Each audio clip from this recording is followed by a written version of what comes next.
2026 middle east में missile गिर रहे हैं, ऑयल प्राइस तेजी से ऊपर जा रहे हैं, लेकिन हैरानी की बात यह है कि इस क्राइसिस में सबसे ज्यादा स्ट्रांग हो रही है दुनिया की सबसे पावरफुल करेंसी यूएस डॉलर। क्या ये सिर्फ वार है या फिर ग्लोबल इकोनॉमी का कोई बड़ा गेम चल रहा है? जब अमेरिका और इसराइल ने ईरान पर जॉइंट स्ट्राइक की तो दुनिया सिर्फ एक मिलिट्री कॉन्फ्लिक्ट ही नहीं देख रही, बल्कि इसके साथ शुरू हुई ऑयल, ग्लोबल इकोनॉमी और डॉलर पावर की नई स्टोरी।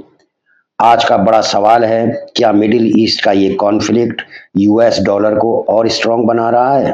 अस्सलाम वालेकुम दोस्तों, आप देख रहे हैं डॉक्टर आज़ाद खान चैनल। आप सभी सोशल मीडिया, प्रिंट मीडिया और टीवी चैनल के जरिए ईरान, इसराइल, यूएस कॉन्फ्लिक्ट की खबरों पर नज़र बनाए हुए हैं, लेकिन आज हम इस कॉन्फ्लिक्ट को एक अलग नज़रिए से समझने की कोशिश करेंगे।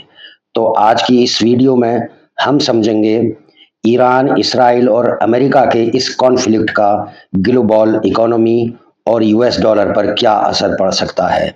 इसलिए वीडियो को लास्ट तक ज़रूर देखिए, क्योंकि आगे हम कुछ ऐसे इकोनॉमिक कनेक्शन समझेंगे जो आमतौर पर नहीं बताए जाते।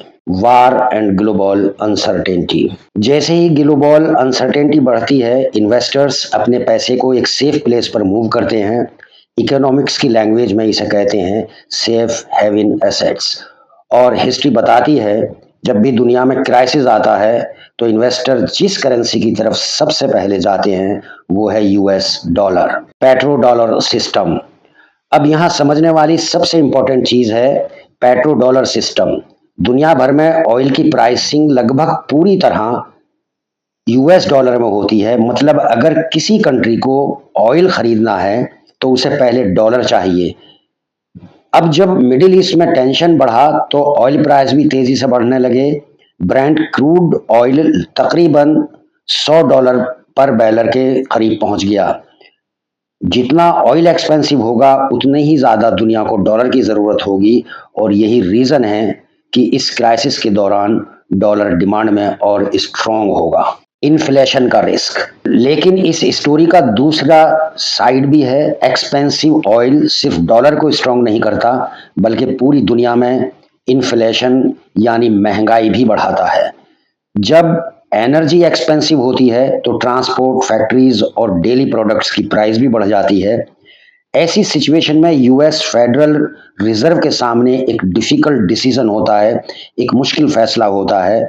अगर इन्फ्लेशन बढ़ती है तो सेंट्रल बैंक इंटरेस्ट रेट्स कम नहीं कर सकता, बल्कि उसे इंटरेस्ट रेट हाई करना पड़ सकता है, और हाई इंटरेस्ट रेट्स डॉलर को इन्वेस्टर्स के लिए और अट्रैक्टिव बना देता है। क्या अमेरिका इस क्राइसिस में एडवांटेज में है? यहाँ एक इंटरेस्टिंग पॉइंट है। आज का अमेरिका 1970 वाला अमेरिका नहीं है। उस वक्त अमेरिका ऑयल इंपोर्ट करता था, लेकिन आज अमेरिका दुनिया के बड़े एजेंसी एक्सपोर्टर्स में शामिल है। इसका मतलब ये है कि एनर्जी क्राइसिस का इम्पैक्ट यूरोप और एशिया पर ज्यादा पड़ सकता है, जबकि अमेरिका कंपैरेटिवली सेफ पोजीशन में रहता है।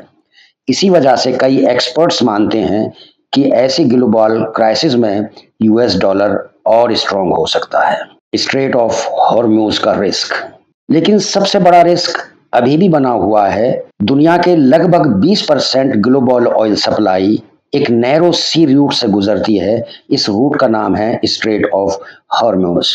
जैसे जैसे इस एरिया में कॉन्फ्लिक्ट बढ़ रहा है तो वैसे वैसे ग्लोबल ऑयल सप्लाई डिसरप्ट हो रही है, तो ऑयल प्राइस और भी तेजी से इंक्रीज कर सकते हैं। इस पूरी सिचुएशन को कई इकोनॉमिस्ट इकोनॉमी पैराडॉक्स कहते हैं। एक तरफ वार और ग्लोबल क्राइसिस के टाइम यूएस डॉलर स्ट्रांग हो जाता है, लेकिन दूसरी तरफ एक्सपेंसिव ऑयल और high interest rate long term में ग्लोबल इकोनॉमी पर प्रेशर भी डाल सकते हैं। तो सवाल अभी भी वही है, क्या मिडिल ईस्ट का ये कॉन्फ्लिक्ट डॉलर पावर को और बढ़ाएगा, या फिर ये क्राइसिस दुनिया के इकोनॉमिक सिस्टम को किसी नई डायरेक्शन में ले जाएगा?